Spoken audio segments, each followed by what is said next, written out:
Have you ever tried to teach someone how to ride a bike? I tried the other day with my mom and it was a disaster. All I could say was just pedal, just balance, don't lean to the left. No, too much to the right. Just balance. I couldn't explain any of the processes. I couldn't explain the feeling of keeping yourself in balance. And it reminds me of every single moment where there was something that I knew that I wanted to share with other people, but I couldn't articulate what the process was, how to do something. And anytime you notice that, there's probably tacit knowledge at play. Hey, I'm Vicky. If you're new here, I talk about frameworks and clear thinking and clear communications.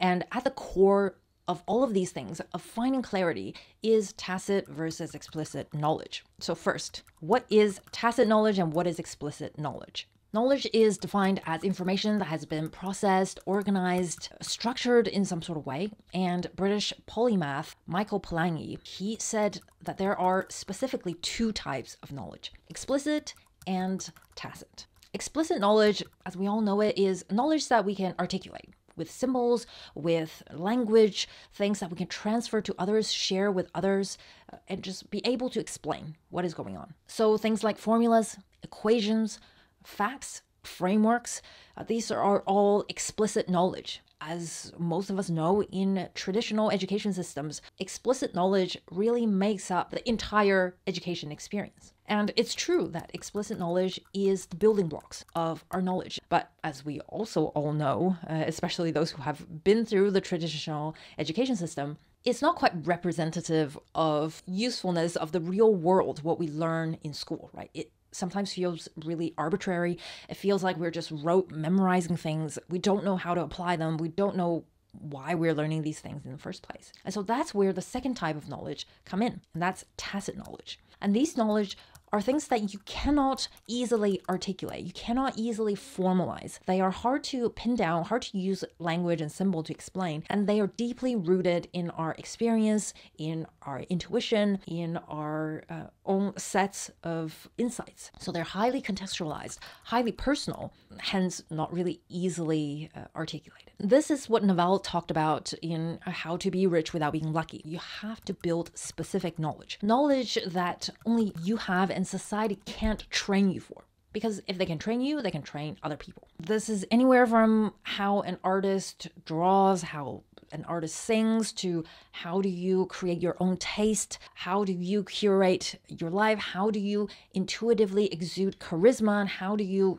manage, how do you motivate other people. And because it's so hard to articulate tacit knowledge, this is where most people find their competitive advantage. And this is why you can get rich without getting lucky. An example is Apple. The design philosophy, the approach to user experience is very distinct, but it's hard to pin down. You can say it's minimalist, but the new Samsung phones look pretty minimalist to me too, but it's not at all the same. And I know it, exactly know that it's not the same. But why? I can't really tell you.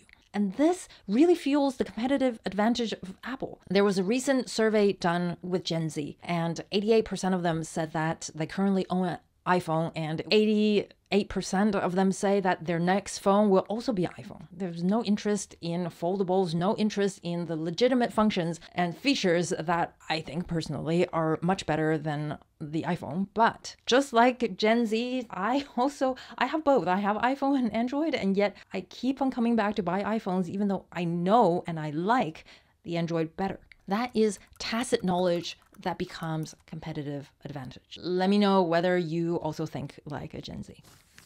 So coming back to explicit and tacit knowledge. Explicit knowledge, again, it's a scale game. It's a volume game because everyone can access these. They can see what you say about these knowledge, and they're the building blocks. So the more that we know, the less likely we're going to fall behind compared to everyone else. And that's why school tried to cram so much information into us. And that is also why frameworks are a lot more efficient when you're playing the volume game. While everyone is just trying to scramble together all sorts of information, the way frameworks are structured helps you not only make connections, but also focus on the things that are important. That's why we talk about it so much on this channel and also in my course.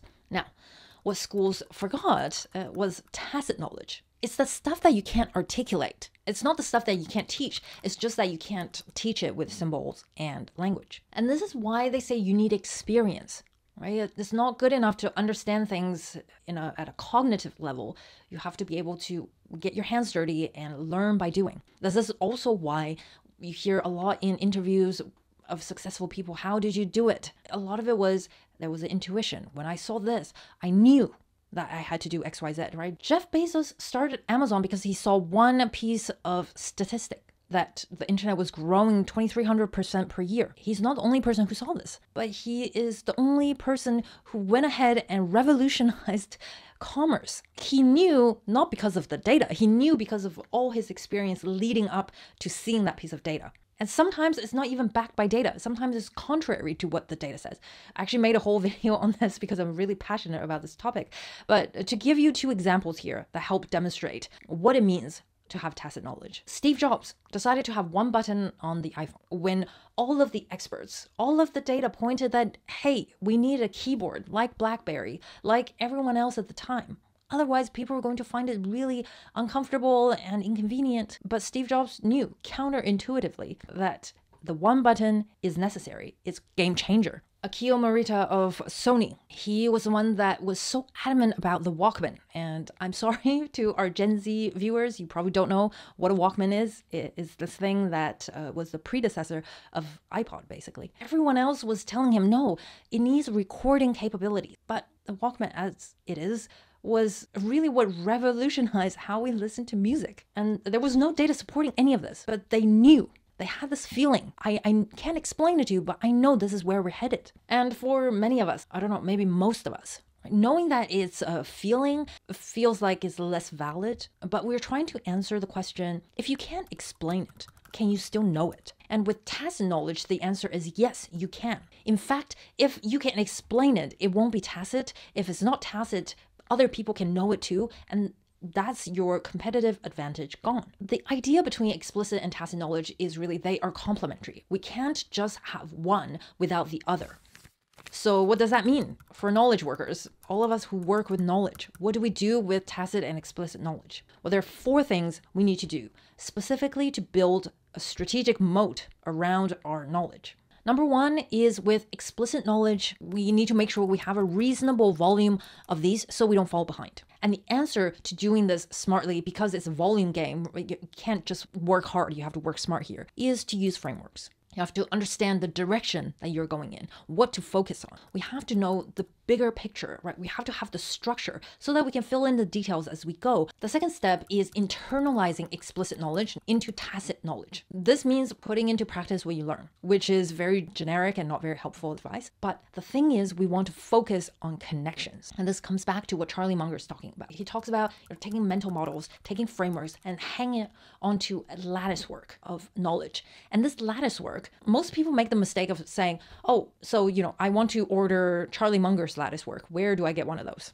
Right? The thing is, Charlie Munger's lattice work is tacit. It's a combination of all of his experience, all of his interests, all of his insights, all of his intuitions, right? So you can't order his lattice work. And because you can't order his lattice work, that's why it's your competitive advantage. That's why it's his competitive advantage. And for you, you can build your own too. And the key to knowing whether you've internalized a piece of explicit knowledge into your own is whether you can come up with insights that are different from other people, right? If you and I and Charlie Munger all came up with the same insight, with the same information, right? That must mean it's not very unique. We haven't internalized it. We've only understood the very surface level of something, right? We haven't made new connections that make this piece of knowledge internalize, come alive within us. Or it's, we might have come up with the same insight, but the rationale are different based on our lattice work, right? It's like the iPhone came up with a mobile phone. Samsung came up with their own one, right? Whoever else came up with their own. They are all similar, but the rationales are different. What they think are important are different. And so the whole process is different and they have different competitive advantages. Then number 3, focusing on tacit knowledge. How do we grow our tacit knowledge? And this is the fun part, is you focus on living.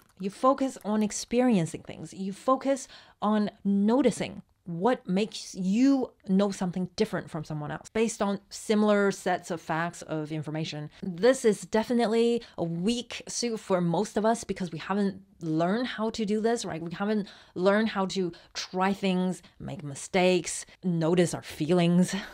But this is where your competitive advantage comes from. So it's very crucial. This is where you're going to build specific knowledge by doing the things that you're interested in, that you're drawn to. So you want to curate your life, right? What kind of information diet am I going to have to even build my lattice work, to build my experiences? What kind of emotions and feelings do I want to feel in my life? A question that most of us don't ask. And that's why there's so many studies about doing 1 minute of gratitude a day. It will change how successful you are. The two are linked, even though we don't really want to recognize it. Then we want to practice noticing. Notice how we are not group thinking. How do we think different? And lean into those differences. Again, it's that cliche like, oh, don't try to be anyone else, just be you, right? That sounds so unhelpful. But when you put it into the context of tacit knowledge, it makes more sense, right? The things that differentiate you from other people is going to give you, again, that competitive advantage. It's like when Steve Jobs famously did that calligraphy class, right? He was just drawn to it. He didn't know how it was going to fit into anything. It was just interesting, but it led